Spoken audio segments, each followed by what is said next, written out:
IISD Reporting Services is here in Lima, Peru for the UN climate change talks, covering selected side events. On Wednesday, December the 10th, an Africa Day side event was held. Distinguished participants, Africa is attending COP20/CMP10 with great expectations, as we anticipate that important milestones will be reached here in Lima that will lay a strong foundation for the adoption of a new climate change agreement during COP21 CMP11 in Paris in 2015. Africa should continue to insist the need to agree on legally binding instrument in 2015. Today we're here because we want to push the boundaries of hope. We want to produce a strong current that will help us sail through COP21 in Paris next year. And we're daring enough to set ourselves on a course that will ensure that our children will use the next 50 years of their lives enjoying greater prosperity. During the discussion, panelists highlighted key issues for Africa on the road to Paris.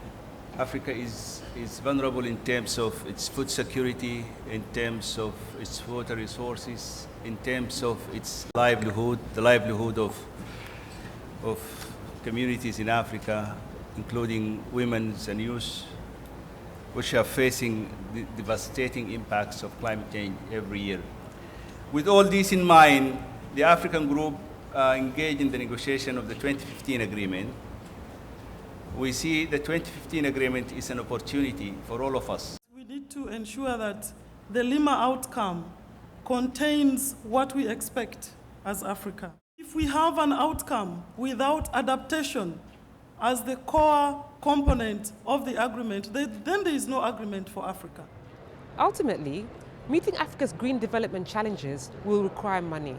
The GCF has also taken into account many of the concerns voiced by African countries. Many African countries don't have a very vibrant, a very strong financial system. Therefore, it is more difficult for those countries to be able to borrow. It's better that those countries be served through grants or highly concessional loans.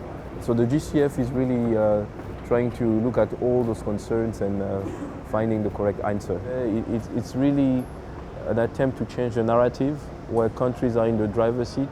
Participants reflected on the event and looked ahead to the Post-2015 agreement. The main purpose of the event, which is now actually an annual event, is to bring together stakeholders from the continent, a mixture of public, policy makers, parliamentarians, private sector, a whole range of stakeholders who have an interest in, one, forging a common position, having a common voice on Africa regarding climate change, and secondly, to exchange experiences.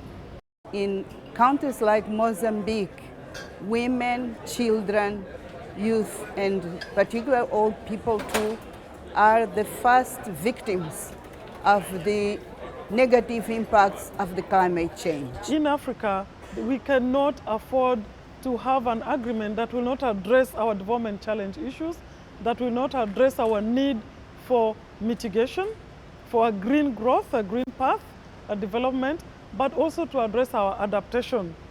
The fund is supposed to really create what we say a paradigm shift by being transformational.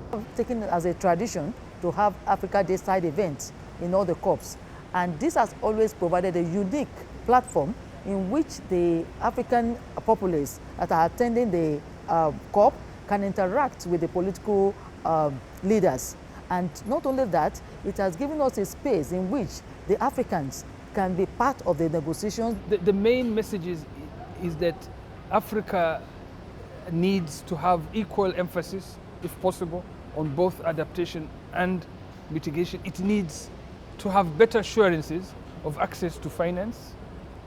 It needs to have also opportunities for technology transfer. And finally, capacity building. We need to increase our capacity to be able to go on this low carbon growth path.